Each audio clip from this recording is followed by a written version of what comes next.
Vamos então ver neste vídeo que tipos de dízimas existem. Nós temos dois tipos de dízimas. Temos as dízimas finitas, que é um decimal exato.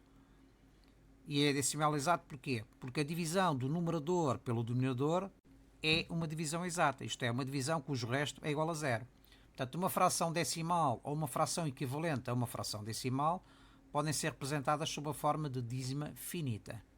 Isto é, a divisão entre o numerador e o denominador é sempre uma divisão exata. Temos então as dízimas infinitas, que são um decimal não exato.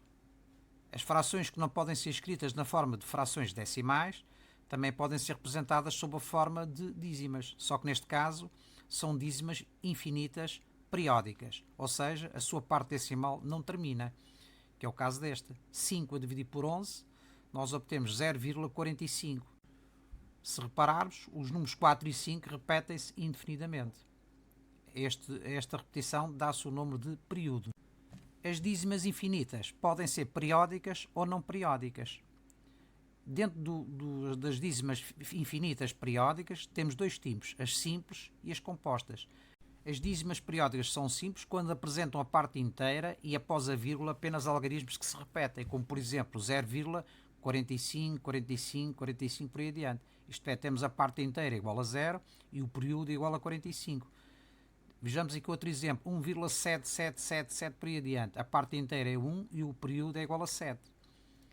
456,207, 207, 207. Esta parte inteira é 456 e o período é 207.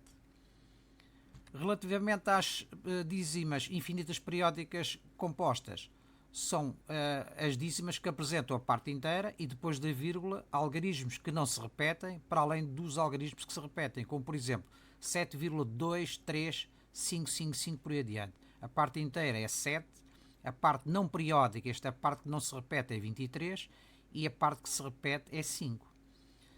4,92, 16, 6, 6 por aí adiante. A parte inteira é 4, a parte não periódica é 921, que são os três algarismos que não se repetem, e a partir daí temos o período que é 6, porque é o algarismo que se repete. Finalmente temos aqui outro exemplo, 22,72, 50, 50, 50.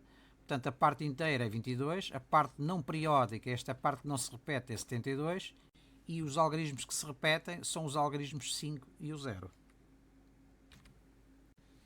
Relativamente às dízimas infinitas não periódicas, apresentam a parte inteira e depois da vírgula os algarismos não se repetem. Por exemplo, a constante π, 3,14, 15, 9, 2, 6, 5 por aí adiante. Portanto, se repararmos, temos a parte inteira que é igual a 3 e a parte não periódica que são todos os algarismos para a direita da vírgula e que não existe um padrão de repetição. Por exemplo, todos os radicais, índice 2 ou qualquer um dos índices, por exemplo, raiz quadrada de 2, que é 1,41, 42, 13, 56 por aí adiante, a parte inteira é igual a 1 e a parte não periódica são todos os algarismos à direita da vírgula. Os números racionais, um conjunto de números que abrangem este conjunto Q e que contemplam as dízimas finitas e as dízimas infinitas periódicas. Este conjunto é o conjunto dos números racionais. O conjunto dos números irracionais são o conjunto dos números que são representados ou que podem ser representados por dízimas infinitas não periódicas. Os números irracionais são então os números que não podem ser representados por frações. Portanto, esta parte aqui é castanho, clarinho, é o conjunto dos números irracionais.